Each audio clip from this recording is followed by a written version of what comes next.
저는 한미정, 61입니다. 시장에서 반찬 가게를 하다 접었고 요즘은 무릎에 물이 안 가는 선에서 무료 급식소 봉사를 다니죠. 새벽마다 틀던 낡은 라디오가 아직도 제 시간을 흔듭니다. 사위 박세진은 늘 공손해요. 주말 아침 세진이 먼저 말을 꺼냈습니다. 어머니, 요즘 제가 다니는 둘레길이 있어요. 바람 좋고 사람도 많지 않습니다. 걸으시면 무릎에도 좋아요. 저는 흔쾌히 고개를 끄덕였죠. 둘만 길을 걷는 건 드물었으니까요. 아들의 출근이 잦아 집이 조용해진 뒤로 저는 누군가 제 속 얘기를 들어주는 시간이 고팠습니다. 아침밥 상을 치우다 세진 휴대전화에서 알림이 짧게 떴어요. 보험, 납입, 연체 금액. 저는 대수롭지 않게 넘겼지만 작은 가시처럼 마음에 남았습니다. 봉사 가는 길 병원 물품 상자에서 본 흰 라벨이 떠올랐죠. 의료 이송, 검수 완료. 글씨체와 숫자, 배열이 묘하게 눈에 밟혔습니다. 별것 아니겠지 싶었지만 그날 저녁 약속을 잡으며 저는 이상하게 가벼운 떨림을 느꼈어요. 둘레길 입구는 한적했습니다. 봄 끝자락의 공기는 무겁지 않았고 향나무 냄새가 코끝을 스쳤어요. 세진은 제 속도를 맞춰 걸었죠. 어머니, 보폭을 조금만 줄이세요. 무릎 아프십니다. 다정했어요. 오르막이 시작될 즈음 바람이 조금 차가워졌습니다. 저는 얇은 바람막이만 걸쳤고 팔에 소름이 돋았어요. 그때 세진이 자기 배낭에서 남색 패딩을 꺼냈습니다. 새로 샀어요. 어머니가 입으세요. 저는 사위가 추울까 걱정이 앞섰어요. 괜찮겠니? 세진은 웃었죠. 저는 운동하면 더워요. 패딩은 가볍고 보온이 좋았습니다. 그런데 지퍼를 올릴 때 안쪽에서 단단한 뭔가가 스쳐 손끝에 걸렸어요. 단추인가 싶어 넘겼죠. 길은 점점 비어갔고 새소리만 또렷했습니다. 사람 없는 길. 저는 오히려 좋다고 생각했어요. 한동안 말없이 걸었죠. 세진이 제가 예전에 라디오 사연을 읽었던 얘기를 꺼냈습니다. 목소리가 안정적이셨대요. 제가요? 그 칭찬이 기분 좋았어요. 동시에 이상했습니다.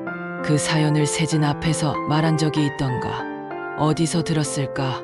사소한 의문이 발 뒤꿈치에 돌처럼 달라붙었죠. 전망 쉼터를 지나 내리막으로 접어들 때였습니다. 길가 이정표를 정비하던 중년 남자가 저희를 쳐다보았어요.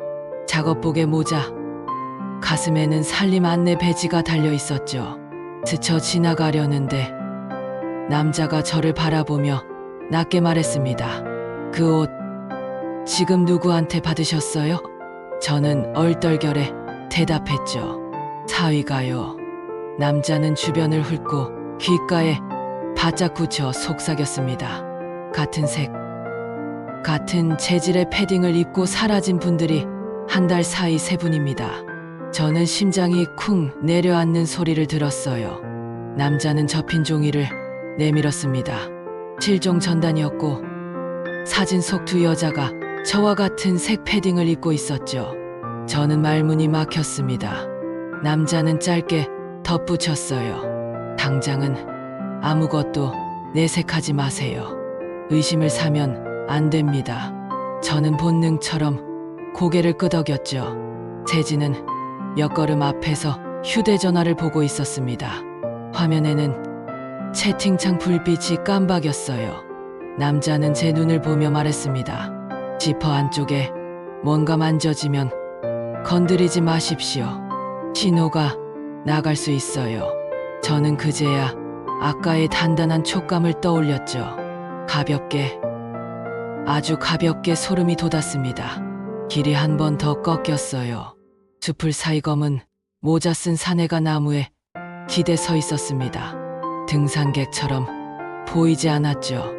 배낭 대신 얇은 슬링백, 발은 흙에 붙은 채 위쪽만 올려다보고 있었어요. 그의 시선이 제 가슴팍을 훑었습니다. 정확히는 패딩 로고를. 저는 무의식적으로 지퍼를 올려 로고를 가렸죠. 그때 햇빛을 받아 반짝인 금속빛이 사내 손에서 스쳤어요. 칼인지 주사기인지 저는 판단하지 못했습니다. 단지 차갑다는 느낌만 확실했죠. 세진이 돌아보며 묻습니다. 어머니, 괜찮으세요? 저는 웃었어요. 괜찮다.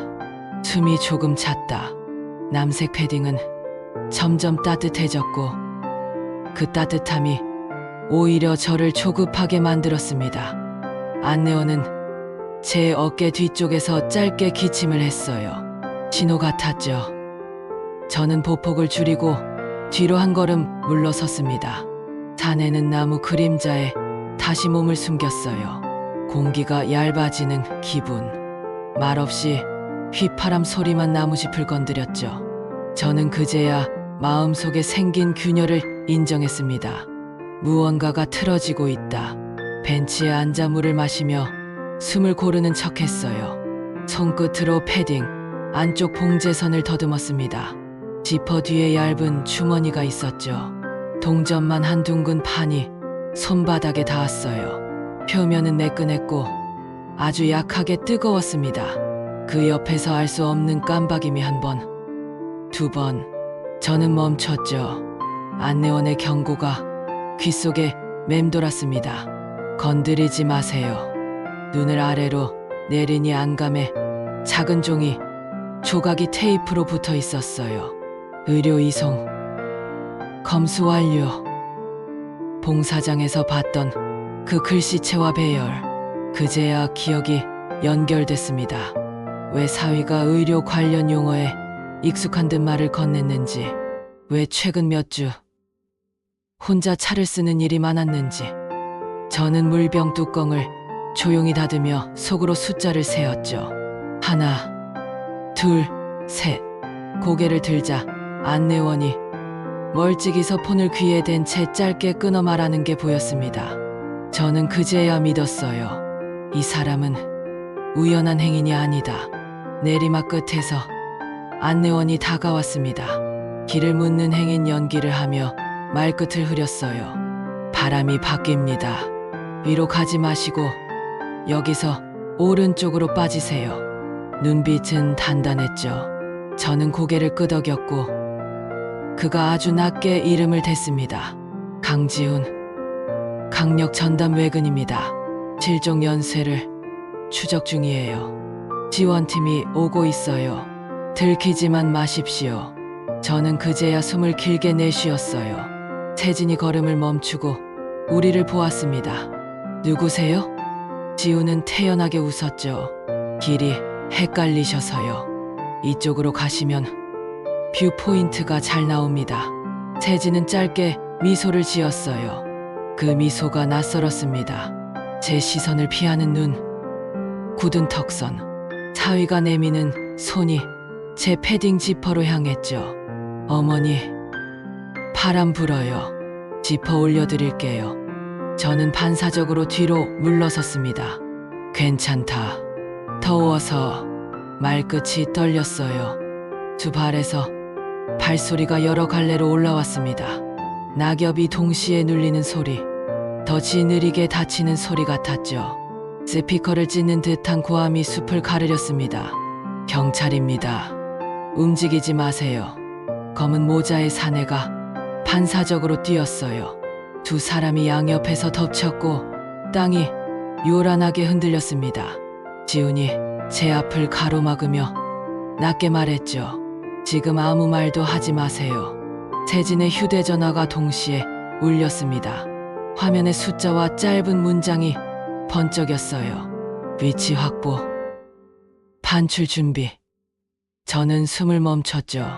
세진이 침착하게 폰을 끄려는 순간 형사가 뒤에서 손목을 꺾어 제압했습니다. 박세진 씨, 장기밀매 조직 가담 혐의로 체포합니다. 저는 믿을 수 없다는 표정으로 사위를 바라보았어요. 세진은 한동안 저를 보지 않았습니다. 그러다 아주 담담한 얼굴로 입을 열었죠. 어머니, 저는 감정 따위 없습니다. 저는 숫자로 일합니다.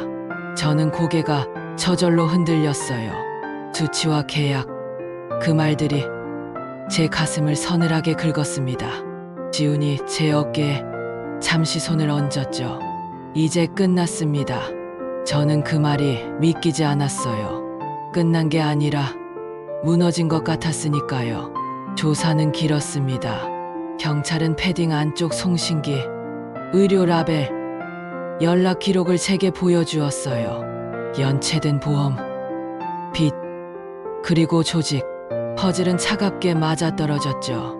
집으로 돌아온 밤, 저는 라디오를 켰습니다. 사연 코너에서 누군가 말했어요. 가족을 믿는 게 때로는 가장 큰 용기입니다. 저는 손을 멈췄죠. 믿음이란 말이 그날 이후 가장 무거웠습니다. 그렇지만 저는 알게 됐어요. 의심만으로는 살아갈 수 없다는 걸. 다음 주부터 저는 봉사처에서 어르신들 대상 안전 강의를 맡기로 했습니다. 낯선 이의 선물, 빈 길, 짙은 새 겉옷, 불필요한 장비를 거절하는 법을 이야기할 생각이에요. 지우는 가끔 전화를 줍니다. 사건은 더 파고든다고 했어요. 저는 길게 대답하지 않습니다. 저는 살아남았고 말할 수 있게 되었으니까요. 새벽이 오면 다시 라디오를 틉니다. 제 목소리로 짧은 글을 읽어요. 저는 오늘도 걸었습니다. 바람은 바뀌었고 길은 여전히 이어집니다. 저는 제 속도로 걷습니다. 그리고 누군가의 속삭임을 기억하죠. 내색하지 마세요. 먼저 살아야 합니다. 저는 고개를 끄덕였고 다시 하루를 엽니다.